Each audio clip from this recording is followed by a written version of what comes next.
మరి మధ్యంతర ఎన్నికలు అనేవి రాజ్యాంగ విరుద్ధం అని అన్నారు మీరు. దాని గురించి చాలా గొప్ప విషయం సార్ ఇది మీరు అడిగిన ప్రశ్న. ఇవాళ భారతదేశం నేను అనుకుంటా కొన్ని వేల కోట్ల రూపాయలు నష్టపోయింది. అవును, ప్రభుత్వాలు పతనమైపోతున్నాయి, రాజకీయ నాయకులు నాశనమైపోతున్నారు. ప్రజలకి నాయకులకు కూడా నిరంతరం 3 పూట్ల కూడా గాలి, నీరు, ఆహారం ఎన్నికలే అయిపోయినాయి.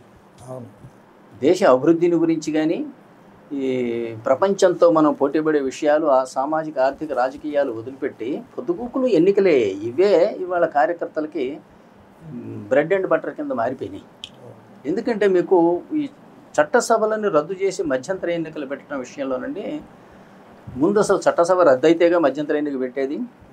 ఈ రద్దు అనేదండి ఆర్టికల్ 356 కింద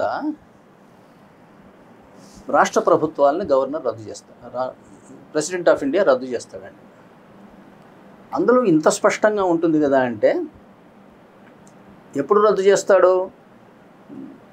when the administration of the state cannot be run in accordance with the provisions of the constitution either based on the report of the governor or otherwise if the president of India is satisfied.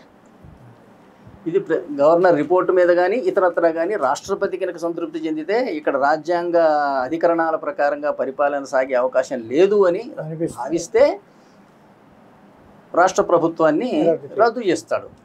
రద్దు చేసి ఏం చేస్తారు? మీకు article 356 కింద assembly బాధ్యతలను parliament తీసుకుంటుంది. చూడండి, చట్ట వ్యవస్థ బాధ్యతల్ని చట్ట వ్యవస్థ తీసుకుంది, గవర్నర్ బాధ్యతలనేమో రాష్ట్రపతి తీసుకుంటాడు, లేదా ఆయన నియమించిన మరొకరు. అంటే ఈ విభజన రేఖ పాటించిందా లేదా ఆర్టికల్ 356 రాజ్యాంగం?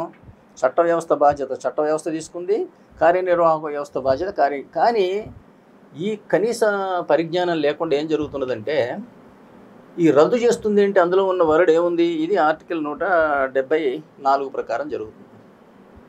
డిజాల్వ్ అన్నమాట. కానీ ఆర్టికల్ 356లో డిజాల్వ్ అని కానీ, డిజాల్వ్ అంటే మీరు నీళ్లలో పంచదారను కలుపుతున్నారండి, అంతేగాని పంచదారని లేకుండా చేయట్లే మీరు. సస్పెన్షన్ అనమాట, ఇది డిస్మిస్సల్ కాదు. కారణం ఎందుకంటానంటే ఆర్టికల్ 356 కింద ఇలా రాజ్యాంగాన్ని రాష్ట్ర ప్రభుత్వాలను డిజాల్వ్ చేసినప్పుడు ఇది 1 year కన్నా ఎక్కువ కొనసాగడానికి వీల్లేదు అని ఆర్టికల్ 356లో కండిషన్ అండి.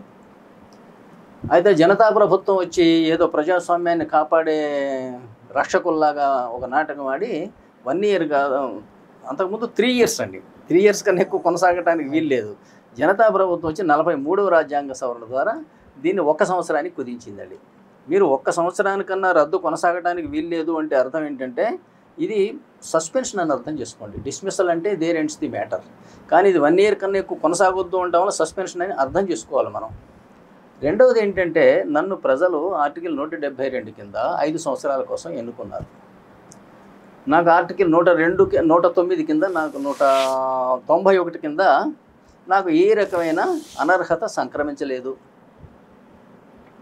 ఇలాంటి బుద్ధిమంతులైన 100-200 మంది ఎమ్మెల్యేలని పుల్లయ్య మల్లయ్య ఎవరండి నీ సభ్యత్వం రద్దు చేస్తున్నావు నువ్వు ఇంటికి వెళ్ళిపోవటానికి అని ఎవరు? ముఖ్యమంత్రి నిర్ణయిస్తున్నాడు.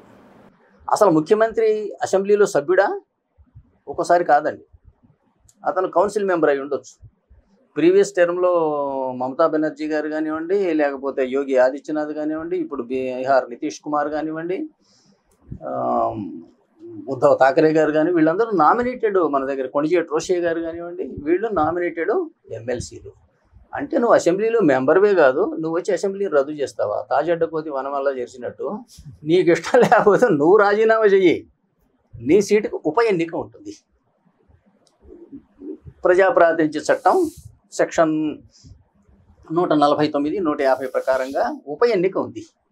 అంతే తప్పితే మధ్యంతర ఎన్నిక లేదండి. నిజంగా మీకు మధ్యంతర ఎన్నిక అయితే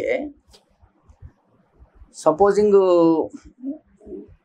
కాన్స్టిట్యూట్ అయిన తర్వాత 3 సంవత్సరాల తర్వాత రద్దు చేశారు. ఇది మధ్యంతరం అయితే మిగతా 2 సంవత్సరాలకు ఉండాలి ప్రభుత్వం. ఇది మధ్యంతరం ఎందుకు అవుతున్నది? మీరేం చేస్తున్నారు? ఎన్నిక పెట్టుకొని మళ్ళీ 5 ఏళ్ళు కొనసాగిస్తున్నారు.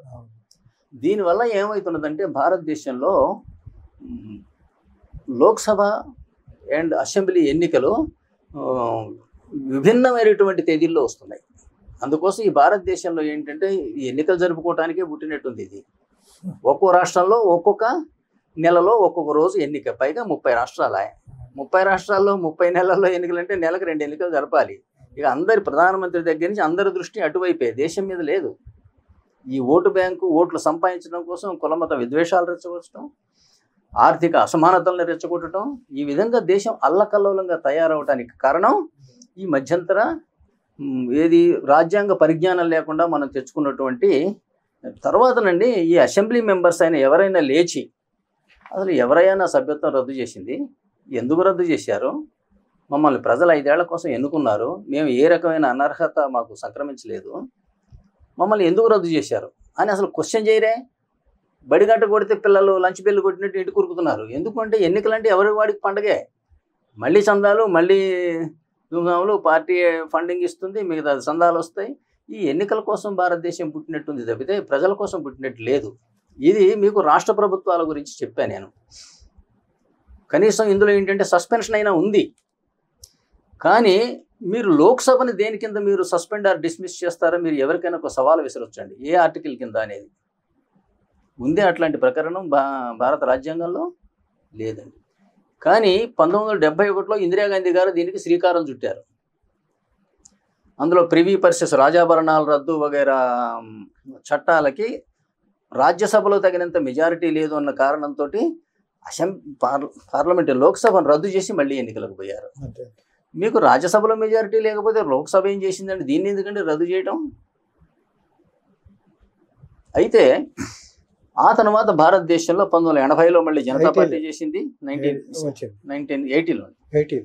అట్లాగే ఏంటంటే మరొక 3 సార్లు మళ్ళీ కాంగ్రెస్ పార్టీ, తర్వాత దేవేగౌడ, గుజరాల్ వచ్చినప్పుడు వాళ్ళు ఒకసారి, మొత్తానికి ఈ విధంగా భారతదేశంలో 5 సార్లు మధ్యంతర ఎన్నికలు వచ్చినాయి. అంటే ప్రజలు ఎన్నుకున్నటువంటి సభలను మీరు రద్దు చేస్తే ఇది ప్రజాస్వామ్యమా? రాజ్యాంగంలో ఉందా ఇది?